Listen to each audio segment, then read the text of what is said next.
Estar aquí en tu santa casa para venir a estudiar tu santa palabra, Padre. Hemos elevado himnos, hemos escuchado los talentos que Él nos ha dado por medio del violín de Mayre. Gracias, Padre, porque esa música siempre nos eleva al trono de la gracia. Y ahora, Padre, venimos a estudiar, porque no solamente queremos que nuestras mentes se eleven, sino que nosotros queremos también ir allá donde tú te encuentras, en ese reino en que tú estás preparando para nosotros, Padre. Ayúdanos, Padre, para que podamos comprender y entender nuestra condición, para que podamos hacer los cambios y los ajustes necesarios, que es lo que vamos a estar estudiando durante esta semana, para poder estar preparados para el regreso de Jesús y sobre todo para preparar a otros. Gracias por esta bendición y todo esto te lo pedimos en el nombre de Jesús.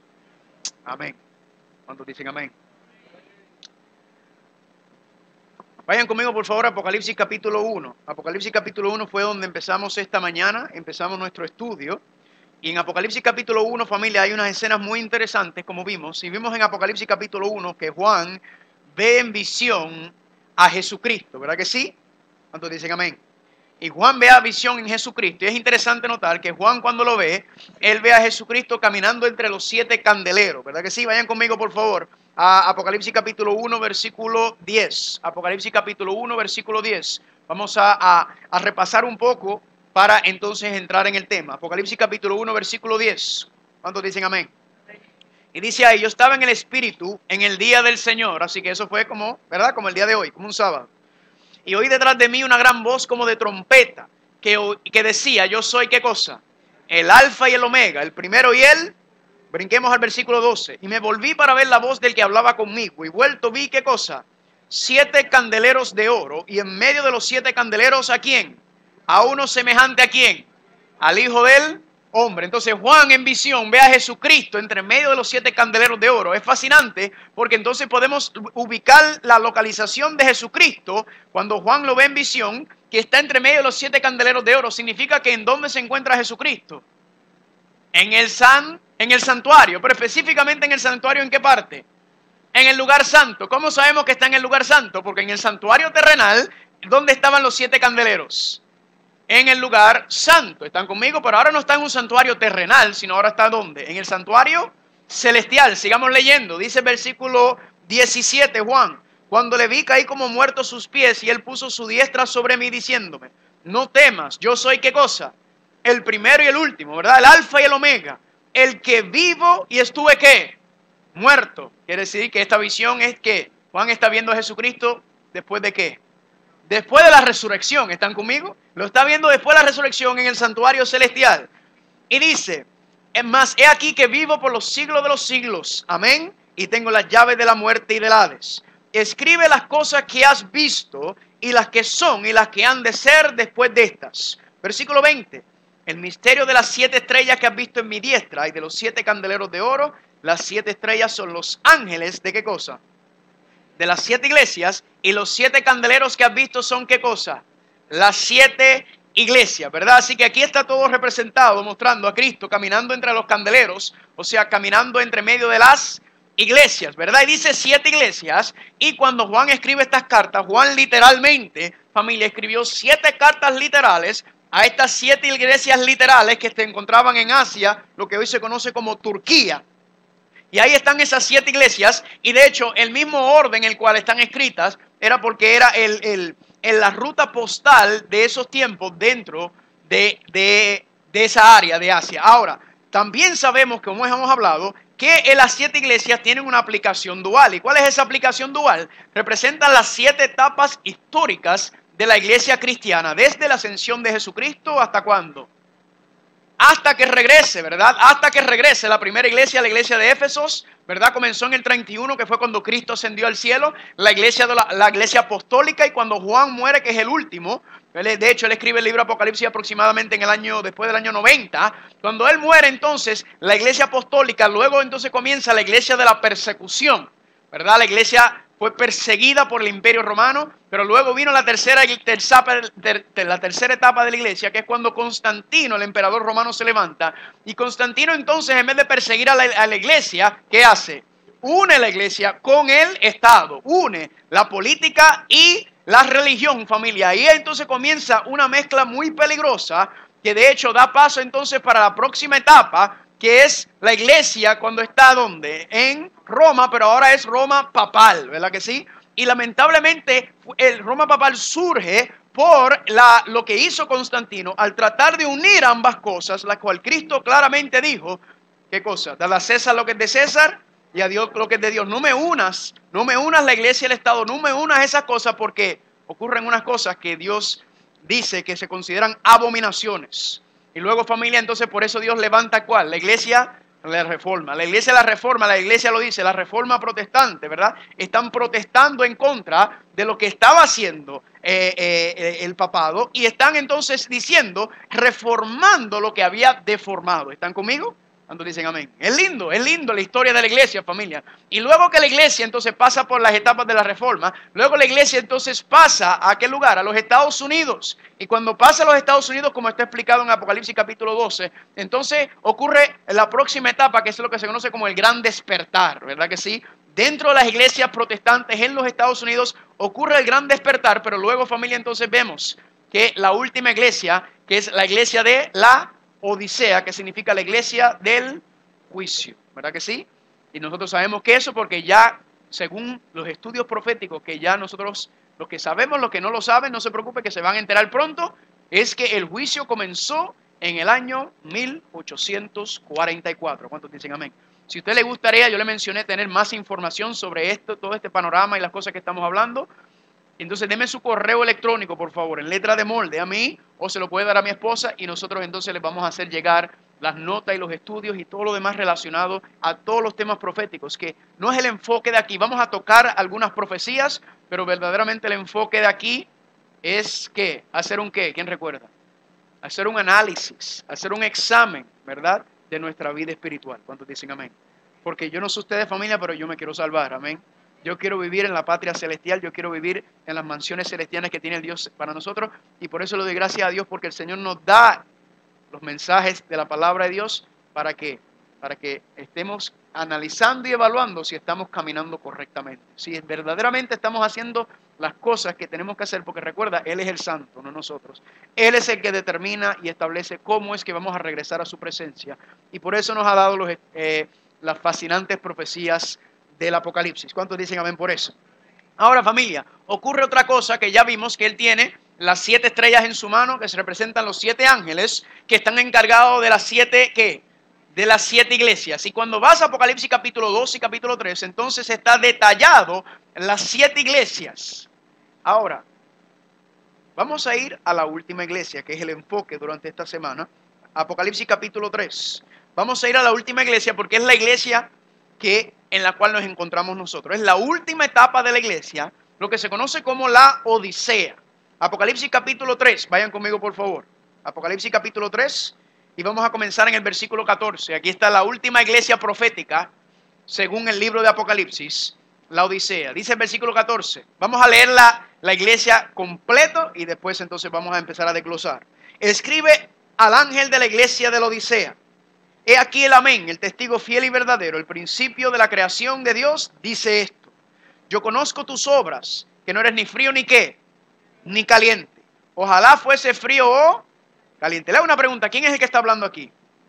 Jesús, porque dice quién, el amén, el testigo fiel y verdadero, ¿el qué? El principio de la creación. Alguna gente toma ese versículo para decir el principio es que Él es el primer ser creado. No, familia, esa palabra principio es la palabra ark, que es en griego y significa el qué. El comandante, el gobernante, el jefe supremo, ¿de qué? De la creación, porque como vimos esta mañana, ¿quién es el creador? Cristo. ¿Cuántos dicen amén? A el que se le da estoy buscando la palabra en español, se le da la gloria, ¿verdad? Por haber creado la honra, aunque el Padre y el Espíritu Santo sabemos que también estaban involucrados. Amén. Dice ahí, yo conozco tus obras que no eres ni frío ni... Ojalá fueses que frío o caliente, pero por cuanto eres tibio y no frío ni caliente, te vomitaré de qué? Te vomitaré de mi boca. Familia, esto es una advertencia, o sea, una cosa terrible lo que está diciendo, porque lo que está diciendo Jesucristo es que si tú perteneces a la iglesia de la Odisea, si tú eres de la iglesia de la Odisea, Él te va a vomitar, ¿verdad? Ya habíamos hablado esta mañana que si te vomites porque le das ¿qué? Le das náusea, le das asco, ¿verdad que sí? Ahora sigamos leyendo. ¿por qué tú dices? Le está hablando ahora a los de la iglesia de la Odisea. Porque tú dices, yo soy rico y me he enriquecido y de ninguna cosa tengo necesidad. Y no sabes que tú eres un desaventurado, miserable, pobre, ciego y ¿qué? Y desnudo. Por tanto, yo te aconsejo que de mí compres oro refinado en fuego para que seas rico y vestiduras blancas para vestirte y que no se descubra ¿qué cosa? La vergüenza de tu desnudez, y unge tus ojos con colirio para que veas. Yo reprendo y castigo a quienes, a todos los que amo. Sé pues celoso y ¿qué? Arrepiéntete. Miren qué lindo, familia. Pregunta, ¿Cristo ama a los de la iglesia de la Odisea? Claro que sí, porque le está hablando directamente a ellos, amén. Le está diciendo, yo te estoy reprendiendo, yo te estoy diciendo estas cosas porque te amo y porque quiero que ¿qué? Que te arrepientas. Ahora, ¿qué es ese arrepentimiento, familia? La palabra en griego para arrepentimiento significa un cambio de mente, un cambio en tu forma de pensar. ¿Están contigo? Nos está diciendo que para nosotros poder entrar al reino de los cielos, o si estamos en la Odisea, para salir de esa condición de tibieza que tenemos en la iglesia de la Odisea, tenemos que hacer ¿qué?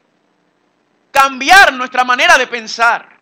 Ahora, la gente piensa que el cristianismo es un cambio de acciones o de hábitos o de actos, y no es así. El cristianismo no es de afuera para adentro, es de adentro para afuera. El cambio comienza aquí, y cuando nosotros cambiamos nuestra manera de pensar, entonces ¿qué viene? El cambio de acciones, de palabras y de hábitos. ¿Están conmigo? Ese es el cambio que es. Y lamentablemente muchas personas tienen una mala conceptualización de lo que es ser un cristiano, y muchas veces porque así lo han criado, ¿verdad? Yo me visto de esta manera, yo hablo de esta manera, yo no voy a ciertos lugares o yo hago ciertas cosas, porque eso es lo que un cristiano hace. Le voy a decir, familia, que esa es la gran mentira y el gran engaño que el diablo quiere que creemos, que así es la vida cristiana. No, familia. Vamos a estar hablando durante esta semana de los procesos que hay que hacer para cambiar esto aquí, porque eso es lo que es el arrepentimiento. Cambia tu manera de pensar. ¿Están conmigo? Versículo 20. He aquí yo estoy ¿dónde? A la puerta ahí llamo. Pregunta, ¿Cristo está adentro en la Odisea? No, Él está afuera. Él está afuera. Porque Él dice que está ¿qué? Está tocando porque quiere ¿qué? Que quiere entrar. Si alguno oye mi voz y abre la puerta, ¿qué cosa? Entraré a él y cenaré con él y él. Pregunta, ¿en dónde está ocurriendo este proceso? Que él quiere entrar. ¿En quiere entrar en dónde? En tu mente o en tu corazón, que es lo mismo, ¿verdad que sí? Él lo que quiere es que tú le abras la puerta y tú lo permites a él entrar y cene contigo. Al que venciere, le daré que se sienta conmigo ¿dónde? En mi trono, así como yo he vencido y me he sentado con mi Padre ¿en dónde? El que tiene oídos, oiga lo que el Espíritu dice a las... ¿Cuántos tienen oídos aquí? Levante la mano, los que tienen oídos. Significa que este mensaje es para ti y para mí, porque tenemos dos oídos, así que tenemos que escuchar el mensaje doble veces. ¿Cuántos dicen amén? Ahora, vamos a regresar al versículo 15. Yo conozco tus obras, que ni eres frío ni caliente. Ojalá fuese frío o caliente, pero por cuanto eres tibio y no frío ni caliente, te vomitaré ¿de dónde? Te vomitaré de mi boca. Así que, familia, tenemos tres grupos aquí muy interesantes. Tenemos a los fríos, tenemos a los calientes y tenemos a los tibios. Ahora, ¿quiénes son los de la Odisea? ¿Los fríos son de la Odisea? No. ¿Los calientes son de la Odisea? No. ¿Quiénes son los que son de la Odisea? Ahora voy a hacer una pregunta. Y entonces, ¿en dónde ubicamos a los calientes y a los fríos? Ah, candela, sigan viniendo, vamos a hablar de eso. Porque obviamente no están en la Odisea, ¿verdad que no? No están en la iglesia de la Odisea, en algún lugar tenemos que ubicarlos. ¿Cuántos dicen amén? Vamos ahora, familia, entonces, de hablar de esos tres grupos, los fríos, los tibios y los calientes. Y cada uno de los que estamos aquí sentados ahora mismo, o los que nos están viendo por televisión o escuchando, si usted se llama cristiano, usted está en una de esas tres condiciones. O usted es frío, o usted es caliente, o usted es tibio. ¿Están conmigo? ¿Cuántos dicen amén? Vamos a comenzar hoy con el primer grupo, que son el grupo de los fríos. ¿Están conmigo? Vamos a empezar con el grupo de los fríos. A mí me encantan los fríos. ¿Sabe que me encantan los fríos? Porque el frío sabe que está frío. El tibio, ¿cuál es el problema del tibio? El tibio se cree caliente, ¿verdad? ¿Cuál es el caliente? El caliente que está ¿cómo? Encendido. El caliente es el que está encendido para el Señor, el que está con el fuego del Señor, el que está trabajando, el que está llevando. Usted acá sabe quiénes son la gente fría por el Señor, ¿verdad que sí? Es una cosa, es un gozo y una cosa que usted no lo puede explicar. Es contagioso verlo. Están trabajando, no tienen tiempo para estar chismeando, ni para estar en pelea, ni para atrás y para adelante. No, están trabajando para el Señor. ¿Están conmigo? Esa es la condición que usted y yo tenemos que llegar. Tenemos que ser calientes, pero eso lo vamos a ver después. Amén. Porque vamos después a estudiar a los calientes y vamos a ver qué es lo que están haciendo los calientes para que si estamos fríos, seamos calientes. Amén. Y el que esté tibio, primero Dios, pueda salir y también ser ¿qué? Caliente. ¿Cuántos dicen amén? Vamos a empezar con los fríos. Ahora, cuando usted escucha frío, una persona que está fría, ¿qué le viene a la mente? Frío, que está muerto, ¿verdad? Los cadáveres son fríos, se ponen fríos. ¿Qué más? Que está, el que está frío está en movimiento. No, está como que, ¿verdad? Como que está frío, como que está cohibido, como que está cerrado, familia. ¿Quién es el frío? Si pudiéramos entonces desglosar quiénes son los fríos. Los fríos son aquellos que están luchando con su vida espiritual. Son aquella gente que están batallando con su vida espiritual. Son gente que viene a la iglesia, pero ellos vienen y ellos mismos reconocen que no están bien. Vienen aquí con las cargas. A veces tú los saludas y le dices, ay hermano, feliz sábado, ¿cómo estás? Ay, aquí tú sabes, la lucha, adelante. Son gente arrastrándose los pies espiritualmente. ¿Están conmigo? Están fríos. De hecho, familia, la razón es, la pregunta es, ¿por qué están fríos? ¿Por qué tienen esa lucha? ¿Por qué tienen esa batalla? La razón es esta. No tienen gozo en su vida cristiana porque no ven la victoria en su vida cristiana. Ven la vida cristiana como si fuera una cosa pesada, como si fuera difícil. Y ellos ven a los demás cristianos y ellos dicen, pero ¿qué es lo que pasa? ¿Por qué yo no tengo ese gozo? Porque la Biblia, familia, vamos a ver que una de las características más adelante de un cristiano, y para mí es la característica que más sobresale, es la del gozo. ¿Están conmigo? Porque se puede estar cayendo el mundo, puede llevar 4 meses sin luz, pero usted está gozando. Porque te dice, bueno, el Señor la puso así, vamos a seguir para adelante y vamos a hacer lo mejor de la situación. ¿Están conmigo? El gozo usted no lo puede explicar, es simplemente se ve. El frío no tiene gozo. El frío está ahí, ay, está luchando, está amargado, está batallando, está teniendo dificultad en su vida cristiana. Y esto ocurre, familia, porque verdaderamente están inseguros de su condición espiritual. No confían. No saben y se sienten que no avanzan, que no progresan, se sienten que no pueden. Y las personas que están frías sucede varias cosas. Uno, la mayoría de las personas que están frías se van de la iglesia. Otras personas que están frías, aunque están frías, vienen aquí, ¿verdad? Son como masoquistas, ¿verdad? Pero gloria a Dios que siguen viniendo. Porque dicen, algún día quizás algo me suceda. Algún día algo me encenderá. Pero, ¿y los demás? Pues, se van o se quedan aquí y siguen en la misma condición. Y escúcheme, las personas, los hermanos o las hermanas frías, no son simplemente calientabancos, aunque sí muchos son calientabancos. Pero muchos también son líderes de iglesia, familia, ¿verdad?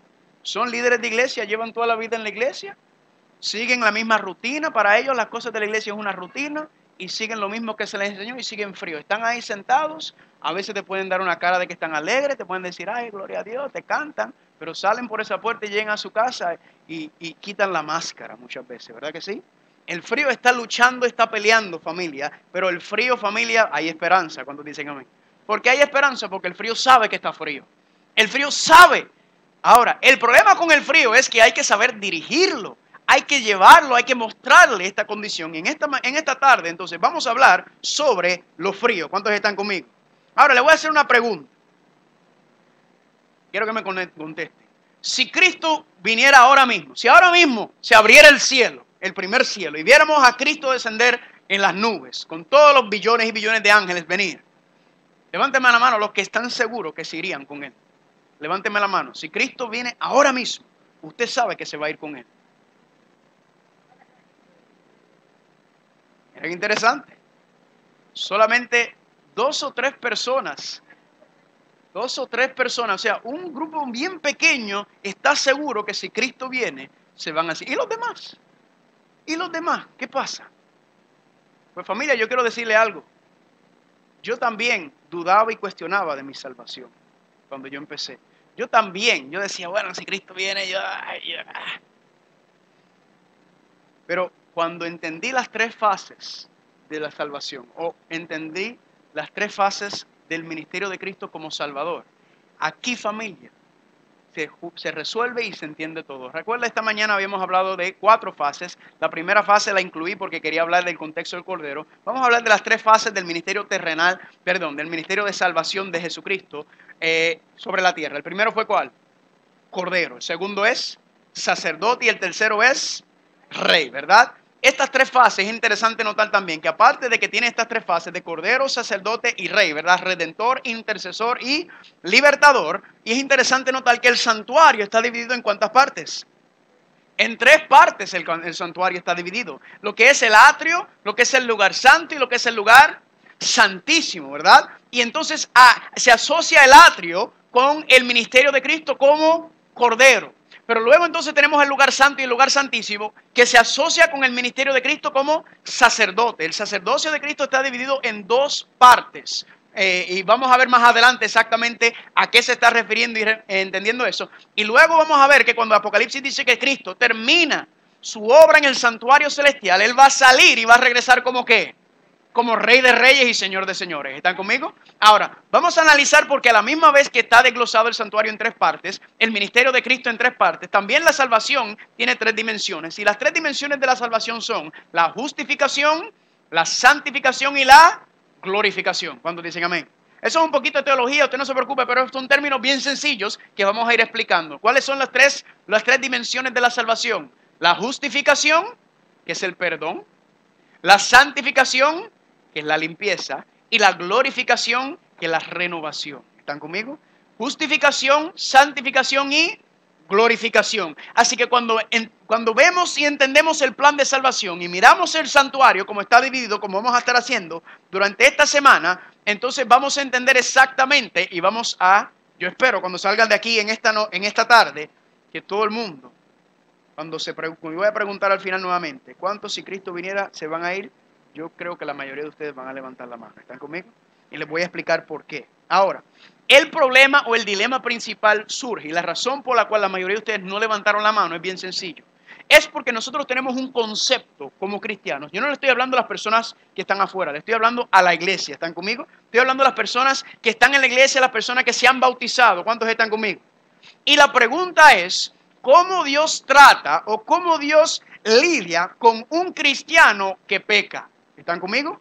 ¿Cómo Dios trata con un hijo o una hija que comete pecado? Una persona que está fallando, una persona que está resbalando. ¿Cómo Dios lidia? ¿Por qué? Porque la mayoría de los cristianos piensan que la salvación, usted está entrando y saliendo de la salvación. Por lo tanto, si yo hago algo malo, si yo peco, estoy ¿qué? Salgo de la gracia de Dios o la misericordia de Dios. Y ahora yo tengo que confesar mis pecados para volver ¿a qué? A entrar nuevamente en la salvación. Y entonces cuando peco o tengo un pensamiento negativo, ¿qué pasa? Salgo nuevamente. La salvación es un juego. Sería como que, espérate, estoy aquí, estoy allá. Entonces usted piensa, ay, si me agarra el Señor y viene y yo estoy afuera, pequé. ¿Me están entendiendo? Y este dilema, familia, es lo que el diablo quiere que pensemos. El diablo quiere que pensemos que la salvación es un juego. Que estamos entrando y saliendo así todo el tiempo de la salvación. Y por eso es que usted nota que la mayoría de los cristianos, en vez de estar pendientes de lo que tienen que hacer, están más pendientes de lo que no deben hacer. Ay, pero yo no puedo hacer esto. Ay, porque no puedo hacer aquello. Ay, no puedo hacer aquello. Ay, si hago esto. ¿Esto el tiempo qué? A la defensiva. La Biblia dice que la iglesia de Cristo, según Mateo capítulo 16, es que la iglesia de Cristo está atacando a las puertas del Hades. ¿Están conmigo? Es una iglesia en ofensiva, es una iglesia animada, es una iglesia viva, es una iglesia que está llevando la pelea, no está a la defensiva. El diablo es el que tiene que estar huyendo de nosotros. Pero el diablo tiene a los cristianos ¿cómo? Los tiene así, sentados ahí esperando, ay, no puedo hacer esto, no puedo hacer aquello. Y por eso la vida se convierte como si fuera un martirio, como que, ay, ¿qué es esto? Pero no es así, familia, y vamos a resolver ese problema hoy. ¿Cuántos dicen amén? Ahora, antes de hablar de cómo Dios lidia o cómo Dios trata con un cristiano que peca, la pregunta es, ¿qué es el pecado? Pregunta, ¿qué es el pecado, familia? La Biblia tiene varias definiciones para lo que es el pecado. Recuerden que el pecado fue lo que trajo separación entre Dios y nosotros. Así que pregunto, ¿como cristianos es importante identificar el pecado? ¿Es o no es? Sí, porque el pecado, ¿qué fue lo que hizo el pecado? Nos separó de Dios, la desobediencia a Dios. El pecado fue lo que trajo. Ahora, la Biblia tiene una definición bien acertada, bien definida de lo que es el pecado. Primera de Juan capítulo 3 versículo 4, ¿cómo dice? Cualquiera que comete pecado traspasa también, ¿qué cosa? La ley. Pues el pecado es ¿qué? ¿Transgresión de qué? El pecado bíblicamente definido es transgresión o violación de qué cosa? De la ley de Dios. Ahora, la gente se preguntará, ¿y de qué ley está hablando? ¿De qué ley está hablando Juan cuando dice que el pecado es la transgresión de la ley? Porque hay varias leyes en la palabra de Dios. Pues familia, no tenemos que irnos muy lejos. Pablo lo explica en Romanos 7:7. Yo no hubiera conocido el pecado a no ser por la qué. Porque no conociera la codicia si la ley no dijera qué cosa. No codiciará. ¿Cuántos dicen amén? Así que inmediatamente, ¿a dónde tenemos que ir para saber lo que es el pecado? Tenemos que ir ¿a dónde? A la ley que dice no codiciará. Le hago una pregunta. ¿Qué ley hace mención de la codicia? Los 10 mandamientos. ¿Cuántos están conmigo? Los 10 mandamientos, entonces, en primera dimensión, porque tiene varias dimensiones, la ley en su primera dimensión es para mostrarnos ¿qué cosa? El pecado. Ahora recuerda, el pecado mató a Cristo. ¿Están conmigo? El pecado mató a Cristo. Significa que nosotros como hijos de Dios no queremos tener nada que ver con el pecado. ¿Por qué? Porque el pecado fue lo que mató a nuestro Señor Jesucristo. ¿Están conmigo? Así que para usted identificar, para usted diagnosticar, para usted saber qué es el pecado, ¿para dónde tenemos que ir? Para la santa ley de Dios. ¿Están conmigo? Pregunta, ¿estaba la ley de Dios dentro del santuario? Claro que sí, estaba en el arca del pacto. Los 10 mandamientos iban adentro. Y ahí estaba la santa ley de Dios. Los primeros 4 mandamientos tienen que ver con nuestra relación con ¿quién? Con Dios. La segunda tabla, los otros 6 mandamientos tienen que ver con mi relación con ¿quién? Con ustedes. ¿Están conmigo? Por eso cuando Cristo dijo, ama a Dios y ama al prójimo, ¿qué está diciendo? Está resumiendo la santa ley. ¿Cómo amo a Dios? Pues tienes que leer los primeros 4 mandamientos. ¿Están conmigo? ¿Cómo amas al prójimo? Pues ahí está la segunda tabla o los otros 6 mandamientos. ¿Cuántos están conmigo? ¿Cuántos me siguen? Ahora, ya sabemos que el arca del pacto quedaba dentro de ¿qué?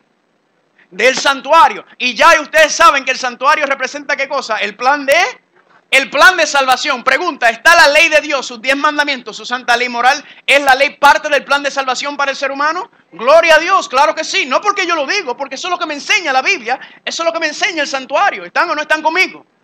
Y ahí entonces, familia, vemos el santuario, vemos el plan de salvación. Dentro de ahí, recuerden que el plan de salvación, este es el santuario en el viejo pacto, estaba ahí para mostrarnos cómo verdaderamente Dios nos iba a salvar del pecado, no por medio de figuras y sombras y ritos y ceremonias, sino por medio de Cristo Jesús. Que Él es el cumplimiento de todas esas fiestas y ceremonias y ritos y sacerdocio. Cristo es el Cordero, Cristo es el sacerdote, Él es la ofrenda, Él es el cumplimiento del santuario celestial. ¿Cuántos dicen amén? Ahora, en el viejo pacto, recuerde, aquí está cómo se define, cómo se resuelve. Aquí está dentro del santuario, los dos lados, el lugar santo y el lugar santísimo. Y cuando usted está afuera, aquí está lo que se conoce como el atrio, ¿verdad que sí? ¿Cómo se resolvía el problema del pecado anteriormente? Pues en el viejo pacto usted venía a la puerta del santuario y ahí estaba el primer mueble, ese que se conoce como ¿qué?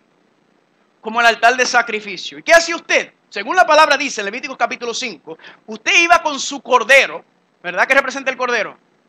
Cristo. Y usted iba con su cordero y lo llevaba a la puerta del santuario, a la entrada del santuario, y ahí usted llevaba su pequeño cordero. ¿Y qué usted hacía con ese cordero? Usted tenía que poner el cordero y poner sus manos sobre él, y usted tenía que confesar sus pecados sobre ese animal. ¿Qué pecados eran? Escuche bien, los pecados ¿qué? Confesados. Usted confesaba sus pecados, simbólicamente tus pecados pasaban a ese animal inocente, y luego ¿qué tenías que hacer con ese animal inocente? Había que degollarlo, mostrando ¿qué? Que la paga del pecado es la... O sea, ¿quién es que se supone que muera? Nosotros. Pero ¿qué sucedía? Que Dios implementó en el plan de salvación cómo separar el pecado de nosotros por medio de ¿qué? De ese cordero. ¿Están conmigo? Y al tus pecados ser traspasado a ese animal inocente y ese animal morir, significa que tú estabas ¿qué? Redimido. Amén. No tenías que morir porque el animal murió en tu lugar. ¿Cuántos dicen amén por eso? ¿Verdad? Y luego ¿qué sucedía? Esa sangre de ese animal se tomaba y se entraba dentro del santuario. Se iba al lugar santo y al lugar santísimo, de eso vamos a hablar después. Y esa sangre entonces entraba en posesión de Dios. Escúchame bien, lo que Dios dice en el santuario es, tráeme tu pecado y yo me voy a encargar de él. Amén. Tráeme tu pecado. El sacerdote le decía a la persona, después que terminaba esa parte, le decía, tus pecados han sido, ¿qué? Perdonados. ¿Y sabe lo que el sacerdote le decía? Vete y no peques más. Porque ¿qué es el pecado? Transgresión de la ley. Al tú ahora ver que ese animal murió por el pecado tuyo, por tu transgresión, significa que dale gracias a Dios que el Señor resolvió tu problema. Ahora vete, ¿qué? Ahora vete y honra la ley de Dios. Porque así como te enseña lo malo, lo que no deberías estar haciendo, te enseña ¿qué cosa? Lo bueno. ¿Están conmigo? Esa es la dimensión de justicia donde Dios nos enseña las cosas buenas, también por medio de su santa ley. ¿Cuántos están conmigo hasta ahora? ¿Están conmigo? Ahora, le hago una pregunta. ¿Todo eso representaba a quién? A Cristo, ¿verdad? Porque dice que el que no conoció pecado, por nosotros lo hizo pecado. Nuestros pecados pasaron sobre Él. Amén. Y Él fue el que pagó la muerte tuya y mía. Ya nosotros no sacrificamos animales. ¿Por qué? Porque el Cordero vino. Y Él ya murió por nosotros. ¿Están conmigo? Ahora, recuerden, la cruz del Calvario es el comienzo del plan de salvación. ¿Por qué digo el comienzo? Porque muchas personas están muy mal informadas y piensan que la cruz del Calvario es el plan de salvación. No. La cruz del Calvario es el comienzo del plan de salvación, es la puerta del plan de salvación, es el que abre las puertas para el plan de salvación, claro, por medio de Cristo, pero ya usted y yo sabemos que Cristo en su plan en el plan de salvación tiene cuántas facetas o cuántos ministerios. 3, Cordero, sacerdote y rey. Así que aquí solamente estamos empezando ¿con qué parte? Con la primera parte de Cordero. Ahora vamos a hacer en esta tarde una conexión entre su fase de Cordero con sacerdote. ¿Están conmigo? Y vamos a hacer una introducción al servicio, a su servicio como nuestro sacerdote y ver por qué es tan importante para luego entonces en la semana profundizar un poco. ¿Están conmigo o no están conmigo? Ahora le pregunto, ¿todos los pecados son iguales?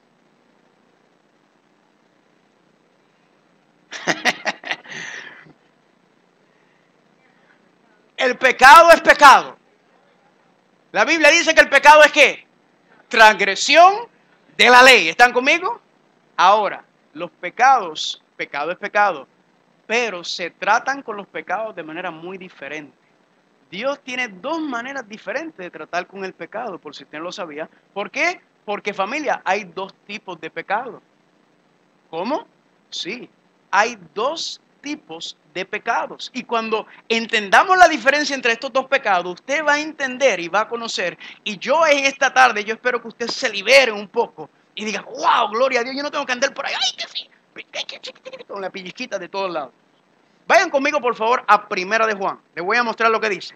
Siempre que digo que hay dos tipos de pecado, la gente se asusta. Yo voy a dejar que la Biblia hable. Primera de Juan, capítulo 5. Al final, el libro de Apocalipsis, el último libro. Luego viene el libro de Judas y antes vienen las 3 epístolas. Vamos a la primera epístola de Juan, capítulo 5, por favor. Primera de Juan, capítulo 5. ¿Cuántos están ahí?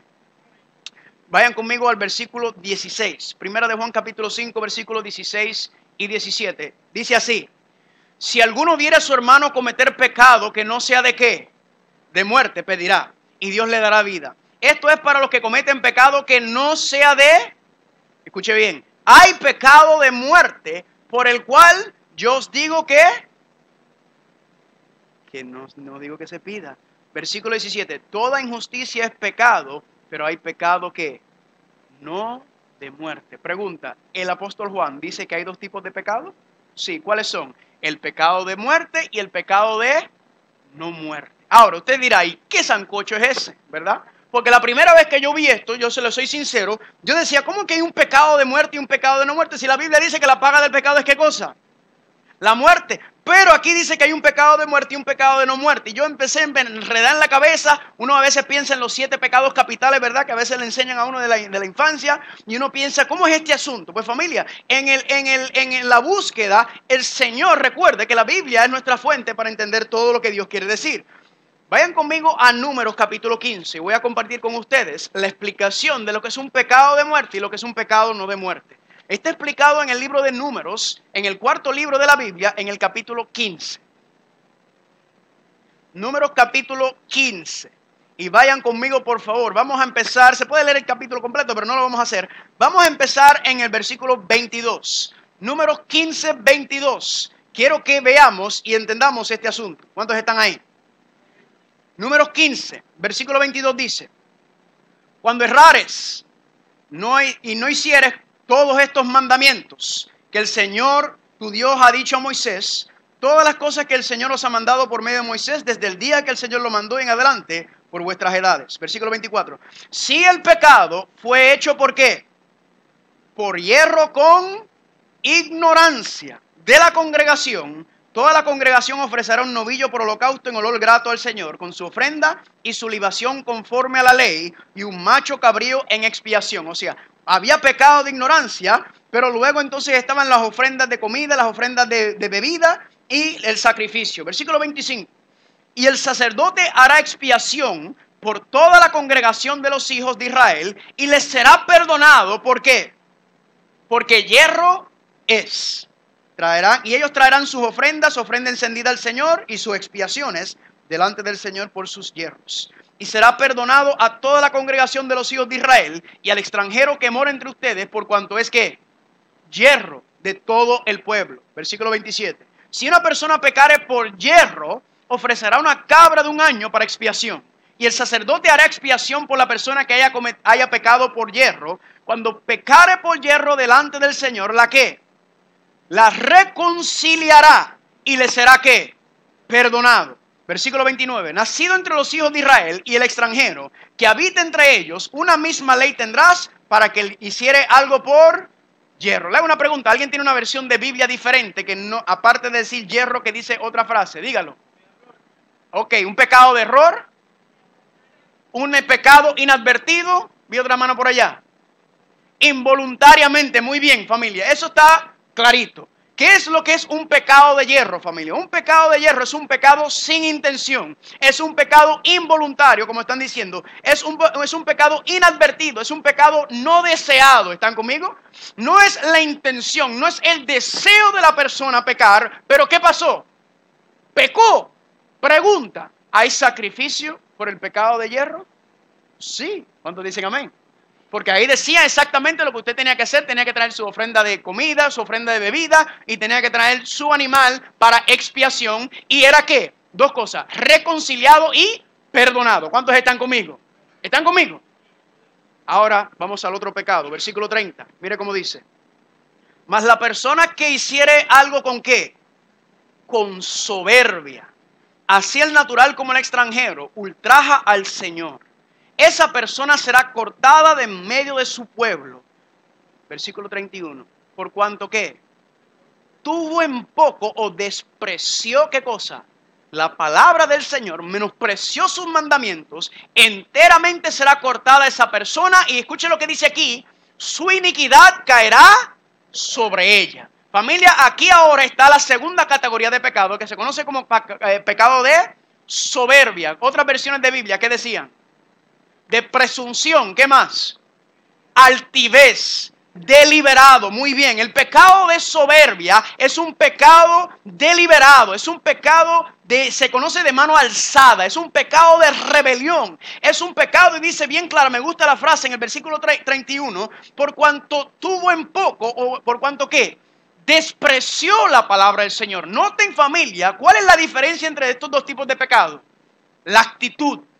Un pecado, el pecado de hierro, es un pecado no deseado, es involuntario. No es el deseo de la persona de comer ese pecado. Pero aquí nos habla del pecado de soberbia o de hierro, que es que la persona que desprecia la palabra de Dios. ¿Están conmigo? O sea, es la persona que conoce lo que dice aquí, sabe lo que dice Dios, ¿y qué hace? Lo despreció, le hizo así: yo sé lo que dice Dios en su palabra, pero yo voy a hacer lo que yo quiera. ¿Están conmigo? Pregunta: ¿el pecado de soberbia tenía sacrificio? ¿Qué decía ahí? Cuando usted come el pecado de hierro, sí había sacrificio y usted era perdonado. Pero el pecado de soberbia, ¿qué pasaba?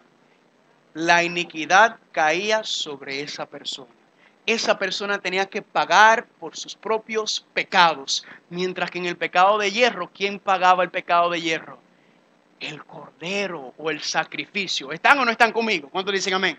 Ahora, esa es la parte teórica. Yo creo que está bastante claro, ¿verdad? El pecado de hierro es un pecado indeseado, involuntario. No es tu deseo, no te levantas en la mañana pensando que vas a hacer o vivir en contra de la palabra de Dios. Pero el pecado de soberbia es una persona que está deliberadamente violando la ley de Dios, que está premeditando hacer cosas que sabe que están en contra de la voluntad de Dios. ¿Están o no están conmigo? ¿Cuántos dicen amén? Ahora, vamos a mirar varios ejemplos en la Biblia de ambos pecados para que ya vimos la parte teórica, vamos a ver la parte práctica y vamos a ver cómo aplica a nosotros. ¿Están conmigo?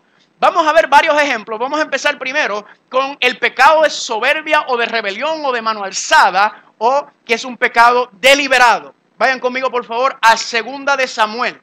Ahí mismo después de Deuteronomios, de Números, perdón, Deuteronomio, Josué, Jueces, Ruth, 1 de Samuel y 2 de Samuel. Y vayan conmigo, por favor, a 2 de Samuel capítulo 12. 2 de Samuel capítulo 12. ¿Cuántos están gozando? Amén. En 2 de Samuel capítulo 11 ocurre algo muy interesante, que hay una relación ilícita entre quién. Vamos a leer el 12, pero le estoy hablando del 11. No vamos a leer el 11. En 2 de Samuel capítulo 11 ocurre una relación ilícita entre quién. Entre David y quién. Y Betsabé, ¿verdad? David, entonces, ¿qué ocurre? Se puso aragancito, en vez de salir, se quedó en su casa y un día salió y estaba así en el patio y miró y ahí estaba la vecina. Y la vecina estaba ¿cómo? Destapada. Y David le tiró el ojo y dijo, eso yo lo quiero. ¿Verdad que sí? Pero ella era ¿qué? Casada. Y David entonces, ¿qué hizo? La tomó como su mujer. Pero no solamente la tomó. ¿Qué pasó después? Cayó embarazada. Entonces, ¿qué hizo David? Ahora, no solamente fue adulterio. Ahora también, ¿qué es? Ahora entonces tiene que, ¿qué? Tiene que tapar ese adulterio, esa mentira. ¿Y cómo lo hace? Hizo varias cosas, pero entre ellas mandó a matar ¿a quién? Al esposo de Betsabé, que se llamaba ¿cómo? Urías, y lo mandó a matar. Ahora, noten lo que sucede en 2 Samuel capítulo 12. Dios envió ¿a quién? A Natán. ¿Natán es qué? Un profeta. ¿Tenemos que escuchar a los profetas? Oh sí, porque los profetas están para amonestarnos cuando estamos ¿qué? Por el camino desviado, cuando estamos haciendo cosas que no deberíamos estar haciendo. ¿Cuántos dicen amén por eso? Dice el versículo 9. Ahora Dios le está hablando a David por medio de Natán. ¿Y qué le dijo Dios? ¿Por qué pues tuviste que en poca la palabra del Señor? Esa misma frase, ¿dónde la vimos? En el pecado de soberbia de Deuteronomio Números capítulo 15. David, Dios le está diciendo, tuviste en poco, en otras palabras, despreciaste mi palabra, haciendo lo malo delante de mis ojos. Y a Urías Eteo heriste a espada y tomaste por mujer a su mujer y a él lo mataste con la espada ¿de quién? De los hijos de Amón. Por lo cual ahora no se apartará jamás de tu casa la espada. ¿Por qué? Por cuanto menospreciaste y tomaste la mujer de Urías Eteo para que fuese ¿qué? Tu mujer. Pregunta, ¿qué tipo de pecado había cometido David? ¿Pecado de hierro o pecado de soberbia? Pecado de soberbia, ¿verdad que sí? ¿Por qué? Porque David sabía muy bien lo que estaba haciendo. David incluso para haber llevado a cabo todo el plan y de haber cubierto el adulterio y la mentira y todo eso, eso fue de hecho, se hace el cálculo cronológico bíblico, tuvo que haber tomado varios meses. O sea, todo fue ¿qué? Premeditado, calculado. Un hijo de Dios sabía lo que Dios, y por eso Dios le dijo, menospreciaste, despreciaste mi palabra. Eso fue ¿qué? Un pecado de soberbia. Ahora pregunta, ¿se arrepintió o no se arrepintió David? Dice el versículo 13. Entonces dijo David a Natán, pequé contra el Señor. Amén. Pregunta, ¿los pecados de soberbia pueden ser perdonados? Sí, pero hay que hacer ¿qué con ellos? Hay que confesarlos. Recuerda, hay que arrepentirse. ¿Están conmigo? Porque la confesión es parte del arrepentimiento. Pregunta, ¿David se arrepintió de lo que hizo? Cuando usted estudia la historia de David, el resto, David no le quiso poner ni un dedo a ninguna otra mujer casi, ¿verdad? no quiso hacer nada. Él, agobiado por todo lo que había hecho y todas las consecuencias de lo que había hecho, básicamente, se vio el arrepentimiento. O sea que David cambió. ¿Un cambio de qué? Un cambio de mente. ¿Saben por qué? Porque David, familia, se supone que muriera. La ley de Dios decía que David tenía que morir por lo que había hecho. Pero David no murió. Pero ¿quién murió en su lugar? Su hijo. Su recién nacido murió. ¿Están conmigo? Ese bebé representaba ¿a qué? Representaba a Cristo, que murió en su lugar. ¿Están conmigo? Ese bebé representaba a Cristo, que murió en el lugar de David, porque David, dice la ley de Dios, que su iniquidad tenía que pagarla él mismo por su pecado. ¿Cuántos dicen amén? ¿Por qué? Porque aunque usted ha cometido pecado de soberbia, aunque usted ha estado en contra de Dios, aunque usted ha estado menospreciando la palabra de Dios, aunque usted ha estado en presunción en contra de Dios, si usted se arrepiente, Dios te perdona. Amén. Pero ¿cuál es el problema? Si no te arrepientes, ¿qué sucede entonces? Tú tendrás que pagar por tus propios pecados. Tu iniquidad caerá sobre ti, porque Él murió en la cruz del Calvario. Están conmigo por todos los pecados, pero los pecados hay que hacer ¿qué? Hay que arrepentirse y confesarlos. Lo que significa que si usted está en pecado y no se arrepiente y no los confiesa y cierra la gracia, usted tiene que morir la muerte eterna. Claro, hay oportunidad para todos, amén. La cruz del Calvario muestra que no importa qué hemos hecho en el pasado, en dónde hemos estado en nuestra vida, ahí está la cruz del Calvario todavía, amén. ¿La gracia de Dios todavía está disponible y accesible para todos? Sí, pero no estará para siempre, familia.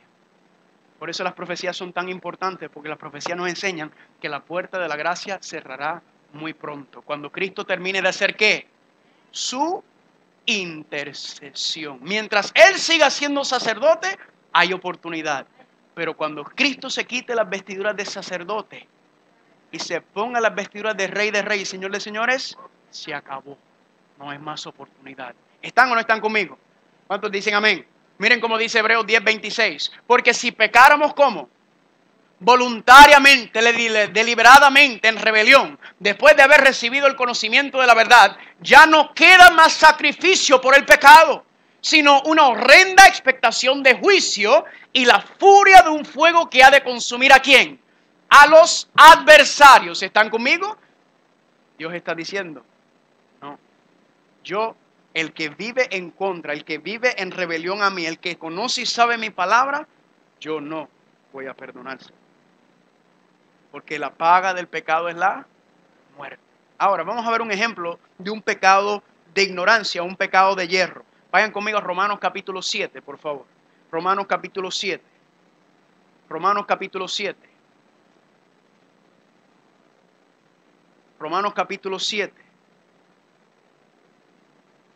Ahora vamos a hablar del pecado de hierro, de ignorancia, involuntario, ¿verdad? ¿Es un pecado que usted no sabe que es pecado o es un pecado que usted no es su deseo cometer ese tipo de pecado? Romanos capítulo 7, ¿cuántos están ahí? Miren lo que dice el versículo 14. ¿Están ahí? Porque sabemos que la ley es espiritual, mas yo soy ¿qué? Carnal, vendido al pecado. Porque lo que hago, no lo entiendo, pues no hago lo que quiero, sino que lo que aborrezco, eso hago. Y si lo que no quiero, esto hago, apruebo que la ley es ¿qué? La ley es buena. ¿Por qué la ley es buena? Porque la ley me enseña ¿qué? El pecado me enseña lo malo. Versículo 17. De manera que ya no soy yo quien hace aquello, sino ¿quién? El pecado que mora en mí.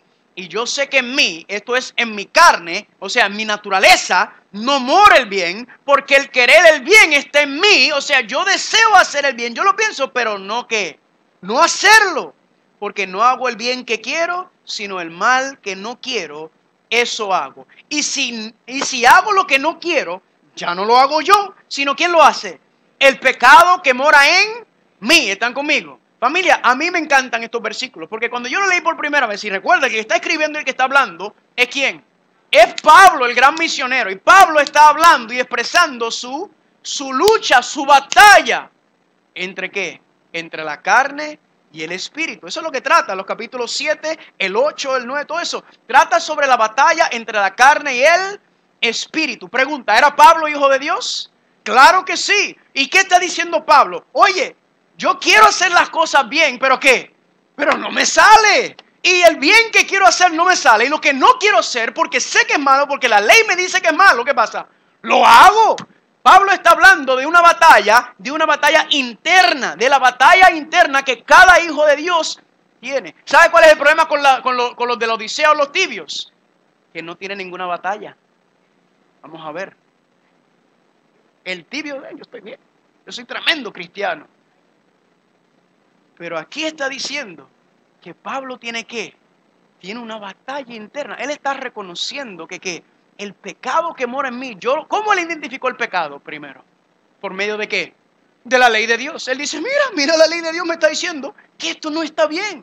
Y él dice, si no está bien, yo no lo quiero hacer, pero no puedo ¿qué? Sigamos, versículo 21. Así que queriendo yo hacer el bien, hallo esta ley, que el mal está ¿dónde? El mal está en mí. Porque según el hombre interior, o sea, según mi mente, me deleito ¿en qué? En la ley de Dios. Pero veo otra ley en mis miembros que se revela contra la ley de mi mente. ¿Cuál es la ley de la mente? La ley de Dios, los 10 mandamientos. Y que me lleva cautivo la ley del pecado que está en mis miembros. Miserable de mí. ¿Quién me librará de este cuerpo de muerte? Versículo 25. Gracias a Dios, doy a Dios. ¿Por quién? Por Jesucristo nuestro Señor. Así que yo mismo con la mente sirvo a la ley de Dios, mas con la carne la ley del pecado. Y continúa el capítulo 8, si usted lo quiere leer después, léalo, es una obra de arte. Es una batalla interna que tiene Pablo, ¿entre qué? Entre la ley de Dios y la ley de qué? La ley del pecado, la ley de la carne, la naturaleza carnal. Y están como. Familia, escúchame bien. Si usted no tiene esa batalla, hay un problema. Y de ese problema vamos a hablar cuando hablemos de los tibios, de los de la Odisea. Pero el cristiano tiene una batalla interna entre la carne y el espíritu. Y es una batalla diaria. Todos los días uno está luchando contra uno mismo. Porque lo que uno no quiere hacer, eso es lo que uno hace. Y lo que uno quiere hacer, no te sale. ¿Por qué? Porque hay una batalla. Y no solamente está la batalla, más adelante en la semana vamos a hablar de cómo obtener la victoria durante esa batalla. ¿Están conmigo? Porque la victoria es posible y Pablo lo muestra claramente que la victoria es posible. ¿Cuántos dicen amén? Pero esto le sucede a todo cristiano, especialmente cuando están en las primeras etapas del cristianismo. Hay esa batalla y a medida que usted se vaya acercando al Señor, usted va viendo más y más qué es el pecado. Usted nota, oye, pero la verdad que yo soy terrible. La verdad que yo no sé cómo yo puedo con esto. Ahora, él dice muy claramente en el versículo 21, dice que el mal está ¿dónde? En mí. Eso lo dice también en Salmo 51:5. He aquí en maldad he sido formado y en pecado me ¿qué? En pecado me concibió mi madre. Ya esta mañana habíamos hablado por qué razón nosotros somos egoístas, por qué nos comportamos como somos, porque lamentablemente hemos heredado la infección o el virus del pecado o la maldad o del egoísmo. ¿Están conmigo? Cada uno de nosotros nació con eso, ya nació con una inclinación hacia el egoísmo, hacia la maldad, hacia el pecado, unos a mayores grados que otros, pero todos estamos en el mismo barco. ¿Están o no están conmigo? Y este es el asunto, familia, que estamos viendo. Ahora, miren esto. Les voy a presentar una cita. ¿Cuántos de ustedes, si vinieron, especialmente nuestros invitados, recibieron este libro que se llama El Mejor Camino? ¿Verdad? Si no lo recibió cuando llegó, si usted es nuestro invitado y no lo recibió, por favor, cuando salga, pida su copia, familia. Este libro se llama El Camino a Cristo. Y este es mi segundo libro favorito después de la Biblia. Y le voy a mostrar por qué. Porque este libro, familia, es el que habla sobre esta batalla que hay, esta lucha que tenemos usted y yo, y durante la semana vamos a entender cómo vencer esa batalla. ¿Cuántos dicen amén? Para que tengamos vidas cristianas victoriosas en el Señor. ¿Cuántos dicen gloria a Dios? Voy a leerles una cita sobre este libro.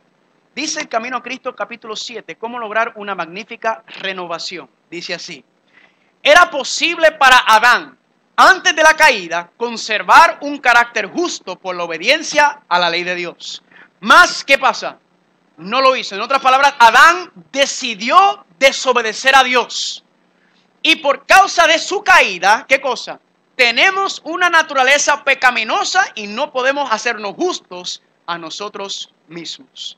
Puesto que somos pecadores y malos, no podemos obedecer perfectamente una ley ¿No era lo que dice Pablo en el capítulo 7? Dice, veo la ley de Dios, pero no puedo, ¿verdad? Me rebelo en contra de ella. No puedo, ¿verdad? Y dice que la ley de la mente, la ley de Dios y la ley de la carne están en oposición, se pelean, se batallan. No tenemos por nosotros mismos justicia con que cumplir lo que la ley de Dios exige. Pero Cristo nos ha preparado una vía de escape. Amén. Ya Dios sabe nuestra deficiencia. Ya Dios sabe tu lucha. Ya Dios sabe tu batalla. Y las personas que están frías, las personas que están batallando, familia, esto es lo que Dios quiere mostrarles, decirnos, yo estoy consciente de tu batalla. No tenemos un sumo sacerdote que no puede compadecernos de nuestras debilidades y nuestras luchas, porque Él vivió como nosotros. ¿Están conmigo? Él vivió aquí, Él sabe lo que es el ser un ser humano. Y por eso, familia, cuando miramos al Cordero y miramos al sacerdote, familia, vemos esa transición de un Señor, de nuestro Señor que conoce perfectamente y nos ha dado la vía de escape para que no caigamos y sigamos siendo esclavos del pecado.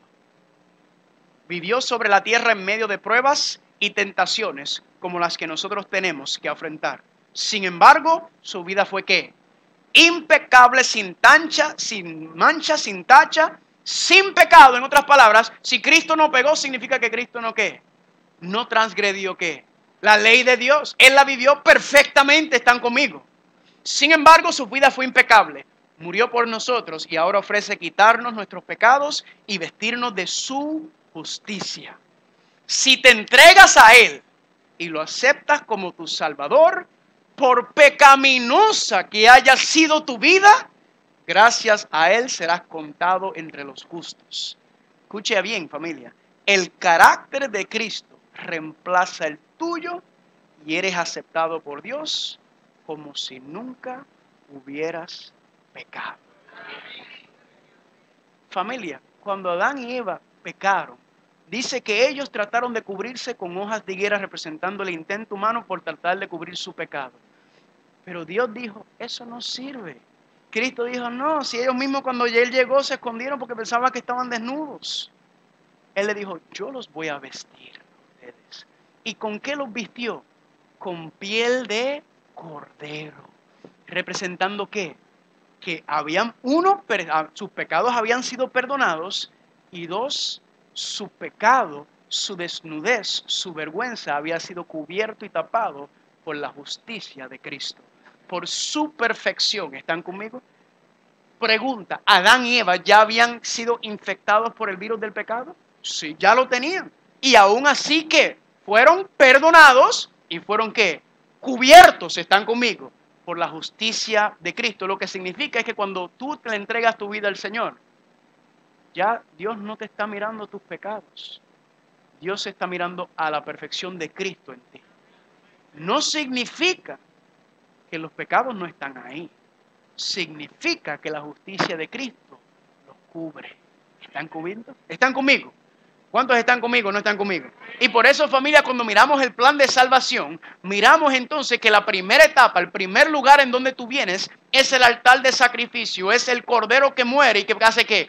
Paga tu pecado. ¿Están conmigo? Pagó la paga del pecado, que es la muerte. Y dice entonces, vamos a ver más adelante, porque hay que seguir caminando. ¿Están conmigo? Recuerde, este es el paso, el camino de la salvación. Este es el proceso por el cual vamos a poder regresar a la presencia de Dios.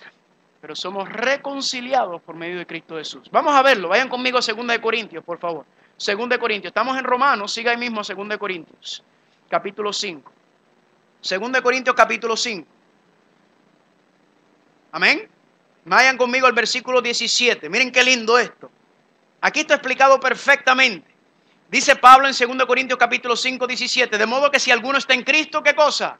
Nueva criatura es. No una mejor criatura, no una versión mejorada. Eres nueva. En las cosas viejas pasaron. Y aquí todas son hechas nuevas. Y todo esto proviene de Dios. ¿Quién qué? Quien nos reconcilió consigo mismo. ¿Por quién? Y nos dio el ministerio de la reconciliación. Que Dios estaba en Cristo reconciliando consigo ¿a qué? Al mundo, y no tomándoles en cuenta a los hombres sus pecados. Y nos encargó a nosotros la palabra de ¿qué? Versículo 21. Al que no conoció pecado, por nosotros lo hizo ¿qué? ¿Para qué? para que nosotros fuéramos hechos ¿qué? Justicia de Dios en Él. ¿Cuántos dicen amén? Es lindo, no es lindo el plan de salvación, familia. Es lindo lo que ha proveído Dios. Familia, escúcheme bien. El plan de salvación es como usted apuntarse en una universidad y cuando usted va y se suscribe a la universidad y paga, le entregan el diploma de graduación. Eso es lo que está diciendo ahí. Básicamente estás llegando y te estás suscribiendo y cuando termine, firma ahí, firmaste. Ok, toma el diploma. ¿Y tú qué? Pero si yo no he tomado ni una clase. Sí, ya te dimos el diploma. ¿Qué es lo que uno tiene que hacer? Porque ya te lo entregaron. Eso es gracia. Tú no te lo merecías. Tú no hiciste nada. Solamente pusiste tu nombre ahí de autorización. Pero te dieron el diploma de graduación. Ahora, ¿cuál es el trabajo tuyo por los próximos 4, 6, 8 años? Mantenerlo. Amén. Mantener ese diploma en la mano. ¿Están o no están conmigo? ¿Cuántos dicen gloria a Dios por eso? Eso es lo que se le llama la justificación. Es que usted es declarado justo no porque usted lo merece, sino porque usted aceptó a Jesucristo como tu Señor y Salvador. Y como Él es perfecto, su perfección se refleja sobre ti por medio de su santidad. ¿Están o no están conmigo? Ahora le pregunto, ¿cuándo pecamos? Ya aceptamos a Cristo, ya estamos cubiertos por la piel de cordero. Pregunta, Adán y Eva, después de aquello, ¿pecaron o no pecaron? Sí, sí pecaron. ¿Por qué pecaron? Porque tienen una naturaleza ¿qué? Pecaminosa, están conmigo. Pero ¿qué sucede? ¿Están qué? Cubiertos, ¿por qué? Por la piel de cordero. Ahora le hago una pregunta, ¿qué tipo de pecados usted se cree que Adán y Eva cometieron? ¿De rebelión o de hierro? Póngase a pensar un momento. Adán y Eva vieron la perfección de Dios. Adán y Eva vieron el mundo sin una tacha, sin una mancha, sin un pecado. Y después de haber desobedecido a Dios y ver lo que sucedió entre ellos, entre Dios, entre los animales y en la tierra, familia, ¿usted cree que Adán y Eva querían volver a desobedecer a Dios? Jamás en la vida.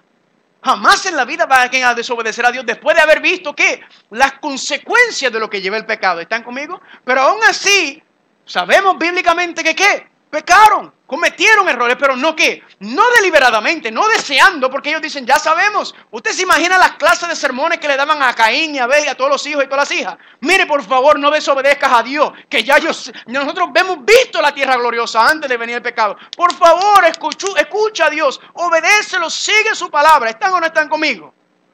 Pregunta, porque Adán y Eva hayan resbalado, hayan tenido sus faltas, hayan tenido sus momentos de debilidad, ¿Dios los desechó o los apartó? Sigue diciendo, hay quienes han conocido el amor perdonador de Cristo y desean realmente ser hijos de Dios, pero reconocen que su carácter es ¿qué? Levante la mano el que tiene el carácter imperfecto. Quiere decir que ninguno de nosotros está listo para ir al cielo. ¿Usted lo sabe? Ninguno.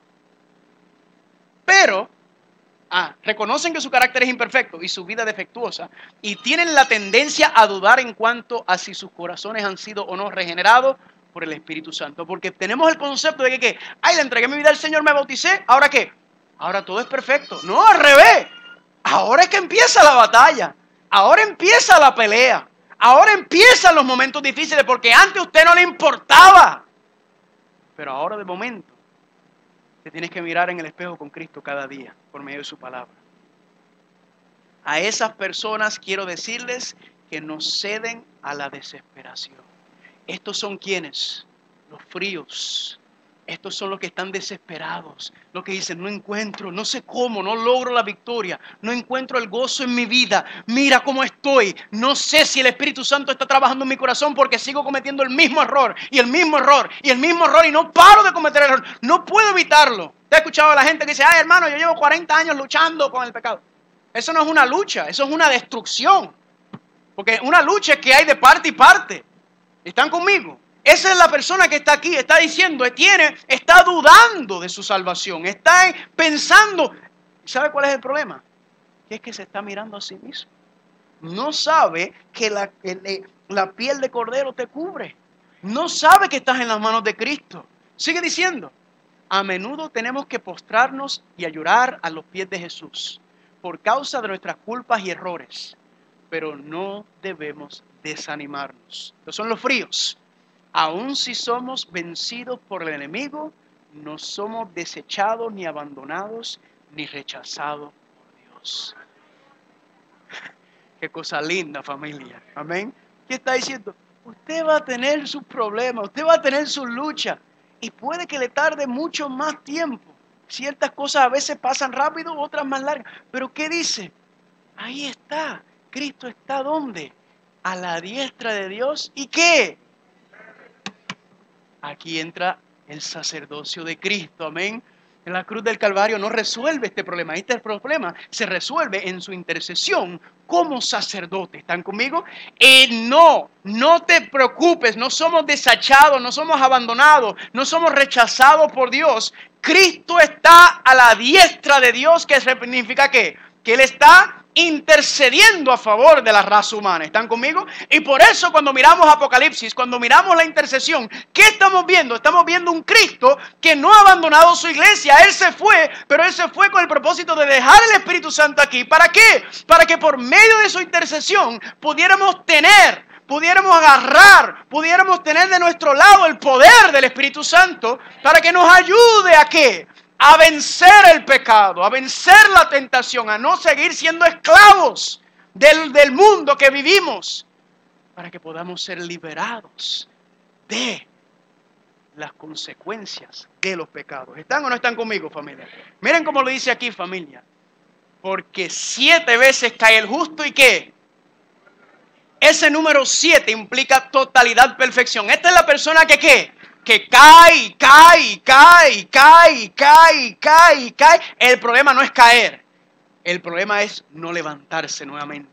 Los fríos están ahí, familia, agarrándose por un pelo ahí, que no pueden más, que no saben qué hacer, no entendiendo que Cristo está intercediendo en el santuario celestial para darles la victoria. ¿Están conmigo? Y la gente se desanima, la gente se quita, la gente dice, yo no quiero ser cristiano porque tengo que hacer esto y tengo lo otro. El problema es que no se han enamorado de Cristo Jesús.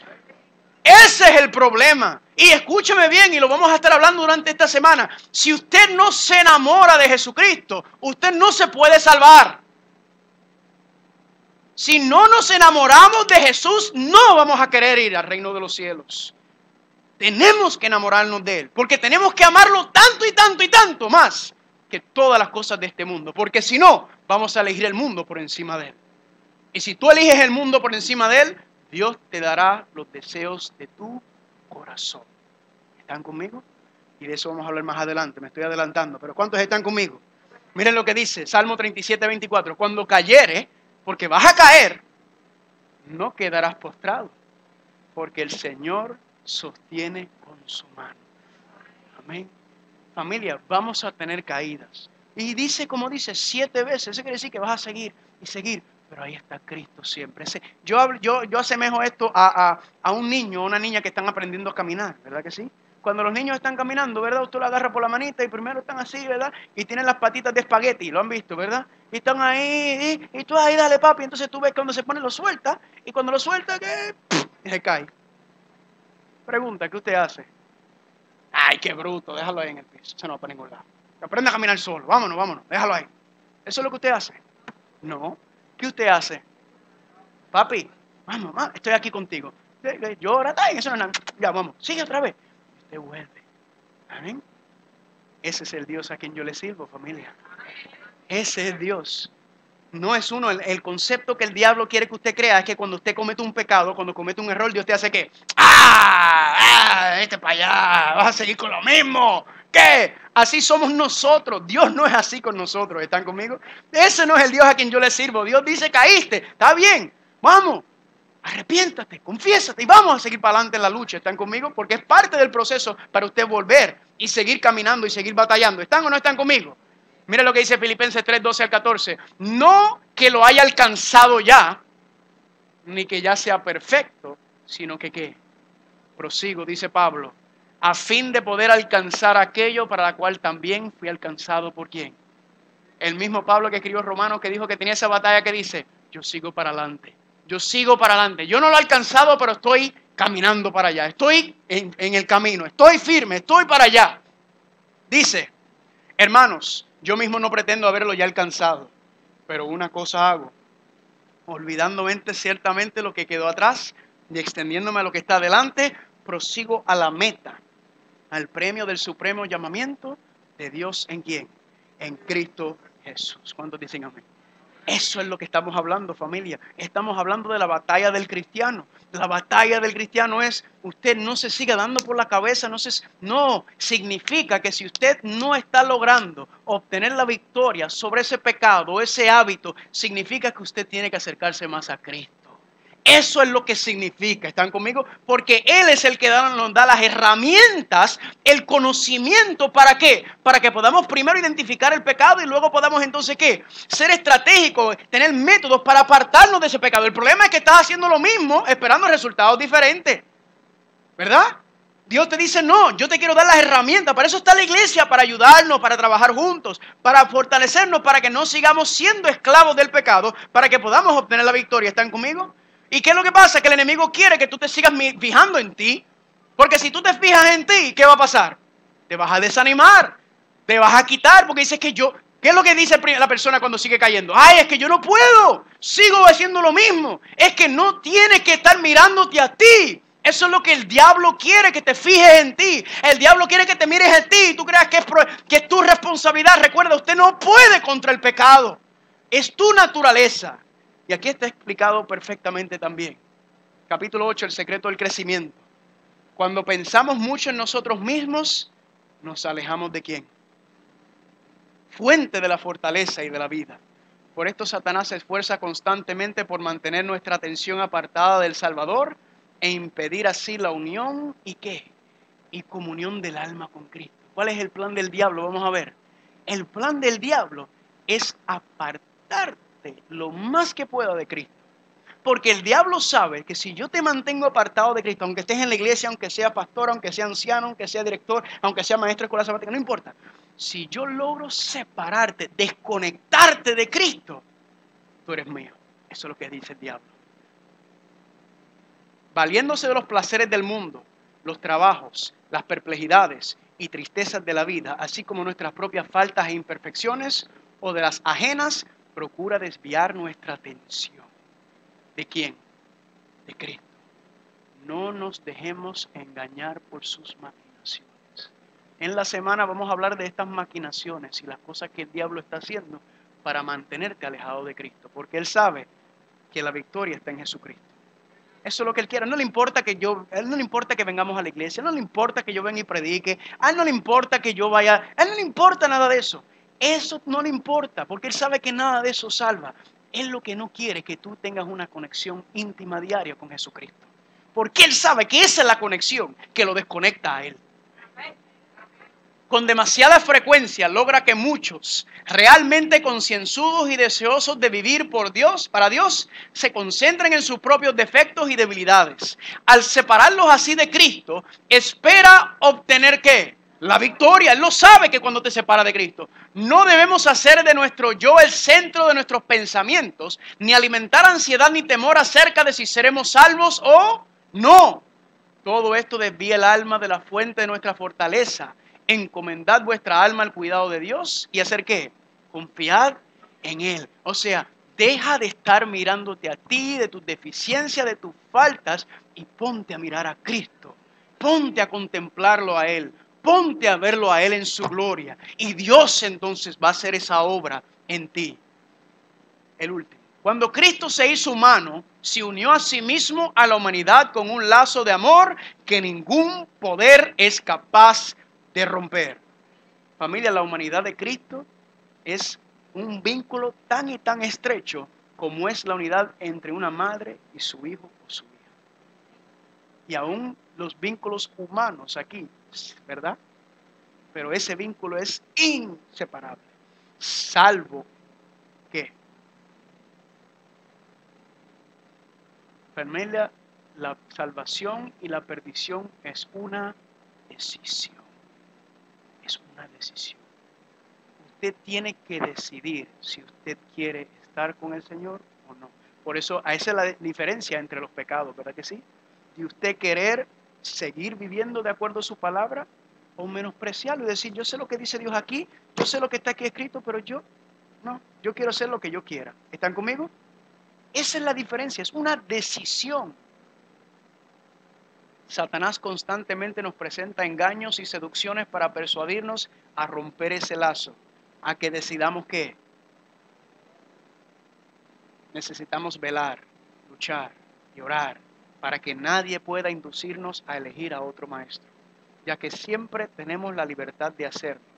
Por lo tanto, mantengamos los ojos fijos en Cristo y Él nos preservará. Confiando en Jesús, ¿estamos qué? Estamos seguros. Amén. Esa es la clave.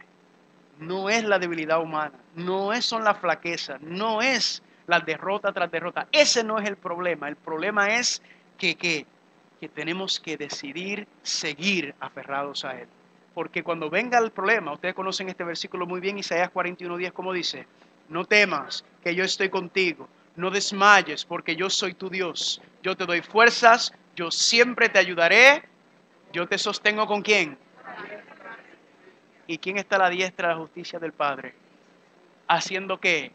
Intercediendo. ¿Están conmigo? Nuevamente nos lleva a la victoria por medio de la intercesión de Cristo Jesús, por medio de la obra del Espíritu Santo. Eso es lo que... Y el diablo, por eso, familia, escúcheme bien, por eso es que el diablo no quiere que nos concentremos en el sacerdocio de Cristo. Por eso el diablo no quiere que prediquemos sobre el sacerdocio de Cristo y de su intercesión en el santuario celestial. Quiere que nos mantengamos solamente predicando de la cruz y nos mantenemos afuerita y predicando, porque eso es lo que todo el mundo está predicando. Pero la Biblia nos enseña que tenemos que llevar a las personas al santuario celestial. Hay que llevarlos al lugar santo. Hay que llevarlos al lugar santísimo, familia. Hay que enseñarles, porque ahí es donde se obtiene, ¿qué cosa? La victoria sobre el pecado. Pero no se predica sobre la victoria sobre el pecado. ¿Sabe lo que se predica? Se predica: usted es pecador y usted se va a quedar pecador así que espera que venga Cristo con la grúa y te va a enganchar en la grúa y así como eres pecador te vas a ir al reino de los cielos. Esa es la gran mentira del diablo. Porque la Biblia dice que en Cristo estamos en victoria. ¿Están conmigo? Victoria no solamente, familia, sobre el pecado y sobre la muerte, sino sobre todo en victoria, familia, para que podamos caminar, para que podamos mostrarle al mundo que vean el carácter de Cristo por medio de nosotros. ¿Están conmigo o no están conmigo? Yo me preguntaba, familia, ¿por qué Apocalipsis? Y con esto vamos a ir terminando. Porque yo puedo seguir esta mañana, usted lo sabe, pero no.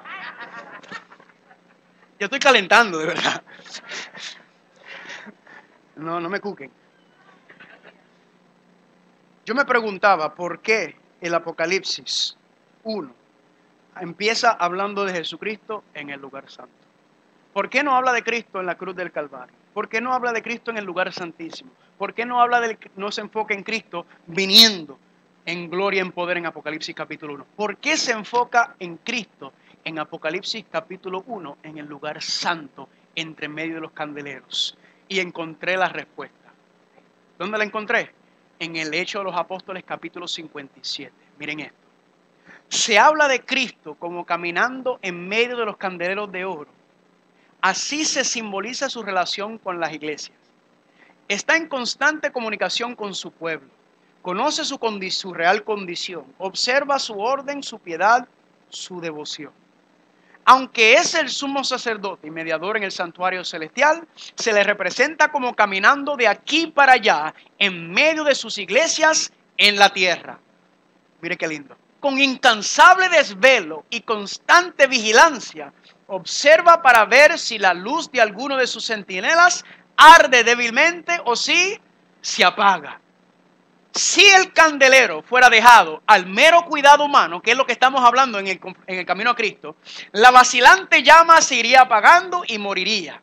Pero Él es el verdadero centinela en la casa del Señor, el fiel guardián de los atrios del templo. Su cuidado constante y su gracia sustentadora son la fuente de la vida y la luz. ¿Están conmigo? Cristo fue presentado como sosteniendo las 7 estrellas en su mano derecha. Y esto nos asegura que ninguna iglesia que sea fiel a su cometido necesita temer la destrucción, porque ninguna estrella que tiene la protección del Omnipotente puede ser arrancada de la mano de Cristo. Amén. ¿Por qué se presenta a Cristo en el lugar santo, en el santuario celestial, abriendo Apocalipsis? Porque, familia, lo que viene en el libro de Apocalipsis es terrible. Él va a explicar la apostasía, la rebelión, la guerra, la persecución. Él va a explicar todo lo trágico que le va a pasar a su pueblo fiel. Pero el mensaje es ¿cuál? Yo estoy en control. Yo tengo la iglesia en mis manos. Yo estoy entre medio de mi pueblo. Aunque este barco, familia, parece que se está hundiendo, aunque parece que no va para ningún lado, Cristo nos está diciendo, este barco parece que está derrotado, pero este barco es el que yo voy a llevar a la patria celestial. Amén. Eso es lo que nos está diciendo. Está diciendo, confía, tranquilo, que yo estoy al mando. Yo soy el capitán de este barco y lo estoy dirigiendo desde allá arriba y tengo mi co-capitán, el Espíritu Santo, aquí, obrando y trabajando. ¿Para qué? Para que este barco pueda llegar al reino de los cielos. ¿Cuántos dicen amén? Así que no se salga del barco, no se salga del arca, porque esta arca, familia, aunque no es la iglesia militante, perdón, siendo la iglesia militante, se va a convertir en la iglesia triunfante. ¿Están conmigo? ¿Cuántos dicen amén? ¿Por qué la iglesia va a ser triunfante? No porque ni yo ni ninguno de ustedes somos gran cosa, sino es porque Cristo es el que está a la deriva del barco. Él está dirigiendo y conduciendo. Amén. Ahora, para terminar, Romanos capítulo 8. Romanos capítulo 8. Yo estoy deseoso que las personas que estén aquí, especialmente quizás usted que se sentía frío. Yo no sé quiénes estaban fríos, yo no sé nada de eso. Yo solamente estoy dejándome ver por la Biblia, por lo que dice. Que usted entonces pueda entender a ver, porque ya estamos hablando de que hay seguridad en Cristo. Amén. ¿Cómo entonces hacer y mantenerse firme en victoria? Eso lo vamos a estar hablando durante la semana. Amén. Porque la idea es que reconozca la frialdad y ahora la idea es que seas caliente. Eso es lo que Dios quiere. Tienes que ser caliente, dice el Señor. Mire lo que dice Romanos capítulo 8, versículo 1. ¿Cómo dice? Ahora pues, ninguna condenación hay para los que están en ¿qué? ¿Cuántos dicen gloria a Dios? El que está en Cristo Jesús no está condenado, ya no está bajo la ley, familia. Ya la ley no te condena. ¿Están conmigo? Versículo 31. ¿Qué pues diremos a esto? Si Dios es por nosotros, ¿quién contra nosotros? Y si el que no escatimó a su propio Hijo, sino que lo entregó por todos nosotros, ¿cómo no nos dará también con él todas las cosas? ¿Quién acusará a los escogidos de Dios? Dios es el que justifica. ¿Quién es el que condenará? Cristo, ¿qué dice aquí?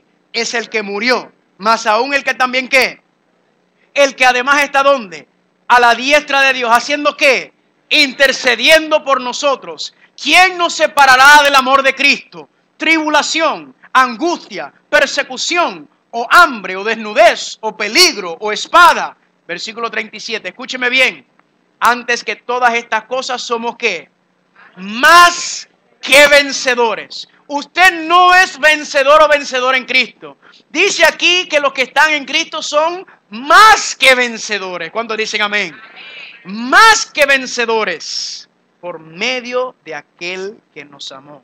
Por lo cual estoy seguro de que ni la muerte, ni la vida, ni ángeles, ni principados, ni potestades, ni lo presente, ni lo porvenir, ni lo alto, ni lo profundo, ni ninguna cosa creada nos podrá separar del amor de Dios que es en Cristo Jesús, Señor nuestro. ¿Cuántos dicen amén?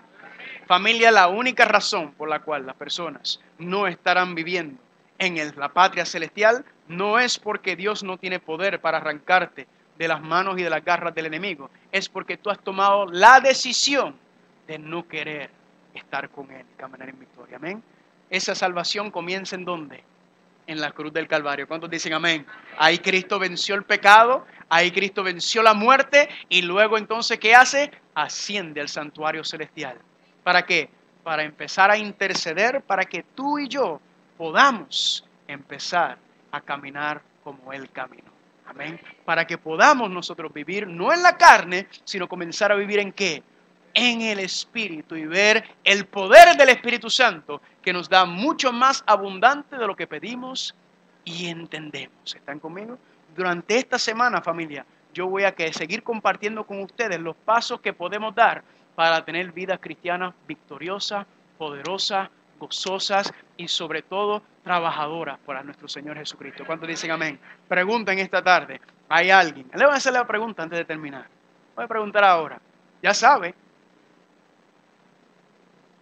aunque usted esté debatido, aunque usted esté afligido, aunque usted esté cansado, aunque esté ahí, Cristo está contigo.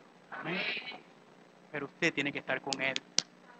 Pregunta, si Cristo viniera hoy, ahora mismo, abriera los reinos de abriera los cielos, ¿cuántos de ustedes dicen, yo me voy con mi Señor? Gloria a Dios, amén. Eso es justificación. No tiene nada que ver con mis méritos, pero yo sé que estoy aferrado al Señor, yo sé que me amarro a Él todos los días y yo sé que Él me va a dar la victoria. ¿Cuántos dicen amén? Pregunta esta tarde, entonces, para terminar. ¿Cuántos quieren decirle gracias, Señor Jesucristo? Gracias, Señor. Vamos a ponernos en pie. ¿Cuántos quieren decirle gracias al Señor? Gloria a Dios por lo que Él ha hecho. Y antes de irnos también, entonces, quiero hacer un llamado especial. Si hay alguien aquí que ha tenido una batalla infernal, si hay alguien aquí que ha tenido una lucha y dice, yo no puedo más, ya la carga, ya la dificultad, ya el peso. Si quiere venir aquí al frente, es alguna persona que tenga esa dificultad, que siente que no puede más, si quiere decir, yo necesito que oremos por mí. Yo necesito que oren por mí. Si alguien está aquí, o si hay alguien aquí en esta noche, o en esta tarde, perdón, que quiere decirle, y no lo ha dicho anteriormente, en esta noche, que esta tarde quiere decir, Señor, yo quiero darte gracias y yo quiero darte la oportunidad de que obres en mi vida. Pasen aquí adelante también. Los que estén abatidos, los que estén luchando, los que piensan que no pueden más, o aquellos que están diciendo, Señor, perdóname, yo reconozco que no estaba haciendo las cosas debidamente, pero yo quiero comenzar a caminar contigo. ¿Cuántos dicen amén? Yo quiero comenzar a caminar contigo. Perdóname, Señor. No quiero seguir en pecado de soberbia. Yo quiero estar en victoria en el Señor. ¿Cuántos dicen amén? Gloria a Dios. Amén. ¿Alguien más que quiere venir aquí al frente y decir? Gloria a Dios. Porque esto es lo que el Señor necesita, ¿verdad? No tenemos un sumo sacerdote que no pueda, ¿qué?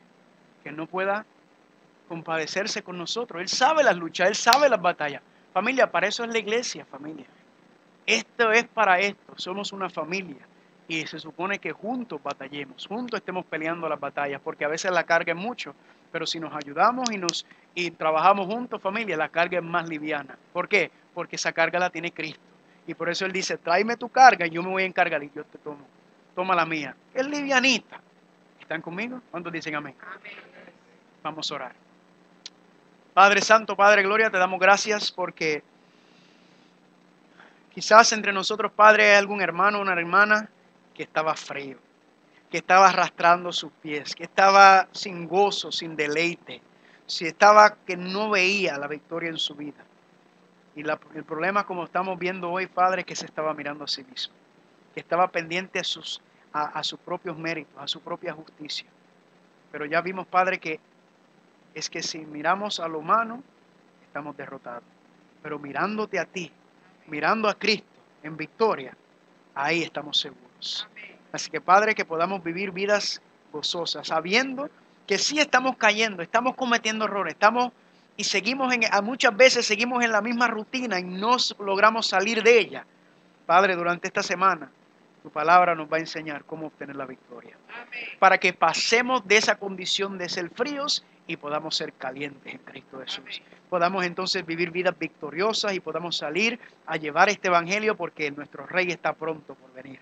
Gracias, Padre, por tu cuidado, tu protección. Gracias porque tenemos a Cristo no solamente como Cordero, sino que lo vemos intercediendo a favor nuestro, batallando nuestras batallas junto con nosotros, levantándonos, animándonos, porque Él está aquí entre nosotros. Permite, Padre, que aquellos que estamos aquí, que tengan cargas pesadas, que están pasando por dificultades, enfermedades, sufrimientos, trabajo, cualquier sea la situación, solamente tú conoces los problemas de cada uno. Venimos aquí, Padre, todos juntos para rogarte, para que tú intercedas, Padre.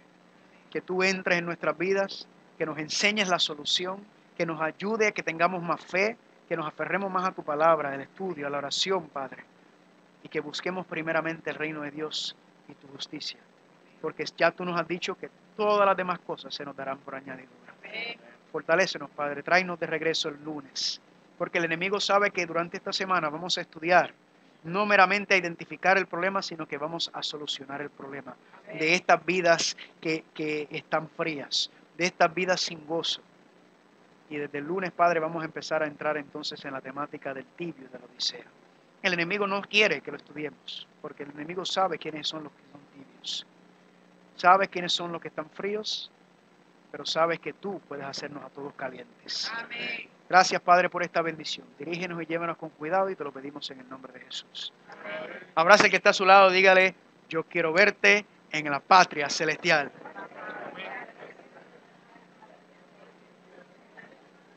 Y ahora dile, yo quiero ayudarte para llegar a la patria celestial. Amén.